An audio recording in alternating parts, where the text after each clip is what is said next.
Présentation de Préparatifs en vue d'une église clandestine. Richard Wurmbrand. Avant-propos. Contrairement à ce que l'on pourrait penser, il ne s'agit pas ici d'une sorte de mini-manuel sur la manière d'organiser une société chrétienne appelée Église clandestine. C'est tout simplement le regard jeté vers le futur de l'Église, d'un homme dont la vie pastorale, les expériences de captivité et le ministère de prédicateur itinérant ont déjà tant accompli en vue d'éveiller le monde, face aux multiples dangers du communisme athée. Les écrits de Richard Wurmbrand n'ont pas besoin d'être présentés. Ils sont directs et pénétrants. Ils laissent bien rarement le lecteur indifférent au message qu'il proclame. La publication de ce manuscrit n'a guère exigé de gros efforts. Quelques-unes des expressions dont l'auteur se sert sont bien caractéristiques de cet homme, qui pense en israélite, lit en linguiste, prie en apôtre et écrit comme un prophète. Le message à la clarté du cristal. Si ce que la plupart des dirigeants chrétiens de ce monde disent est vrai, à savoir que tôt ou tard l'Église va se trouver en face de deux alternatives, le compromis sociopolitique avec le marxisme ou subir, en le refusant, la colère de la hiérarchie politico-religieuse officielle et contrôlée, alors Wurmbrand a raison. Nous devons nous préparer maintenant.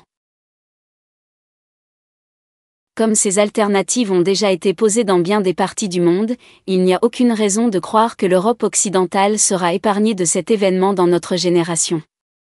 Préparons-nous donc désormais en tant que chrétiens et assurons-nous que nos enfants auront un exemple clair à suivre quand viendra leur tour. John Carlyle. Lecture de la conclusion de cet ouvrage par l'auteur. Richard Wurmbrand.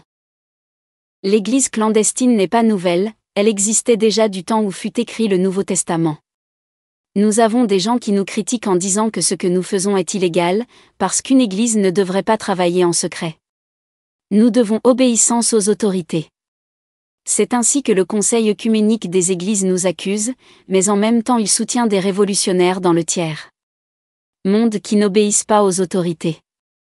Dans la Bible, la définition des autorités est la suivante: un gouvernement chargé de punir le crime et de récompenser le bien. Or, une autorité qui interdit la parole de Dieu se classe hors de toute sphère humaine. Aucun verset biblique ne peut lui être appliqué. Toute autorité a ses lois, mais aussi ses injustices et ses abus, car aucun gouvernement civil n'est composé de saints. Il consiste en hommes pécheurs. Toute autorité fait des choses bonnes et des mauvaises. La chose essentielle, c'est qu'elle ne doit pas empêcher une chenille de devenir un papillon, ni un bourgeon d'éclore en fleurs. De même, elle ne devrait pas empêcher un pécheur de devenir un saint. Aussi longtemps qu'elle me permet d'accomplir cela, je ne lui demande pas d'être des saints tombés du ciel. Je m'attends à ce qu'elle fasse un peu de bien et qu'elle ait de temps à autre de mauvaises lois, susceptibles d'être changées au bout de 2 ou 3 ans. Celle-là, je peux la respecter en tant qu'autorité. Mais si des hommes m'ôtent le sens même de mon existence, qui est de me préparer pour une meilleure vie au ciel, je ne me sens pas tenu d'obéir à de pareilles autorités.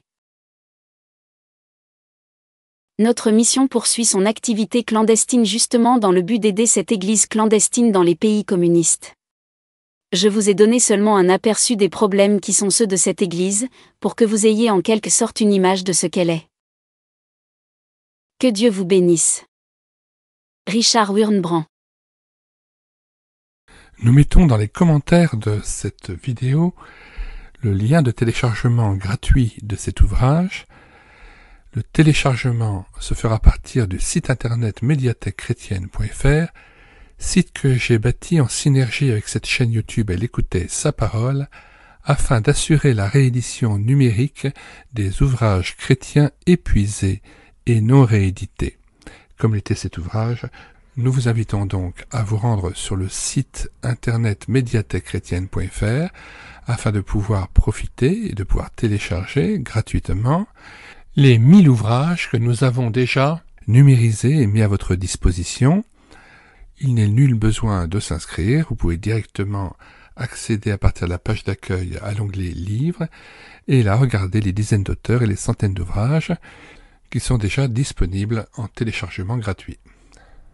Si vous voulez connaître les différents ouvrages que nous numérisons tous les jours et présentons sur cette chaîne YouTube Elle écoutait sa parole, les audiobooks que nous prenons en charge, les albums ou BD que nous lisons avec caméra de document, mais aussi les cantiques que nous mettons en parole. Afin de nourrir votre louange individuelle ou en assemblée, abonnez-vous à cette chaîne YouTube et écoutez sa parole.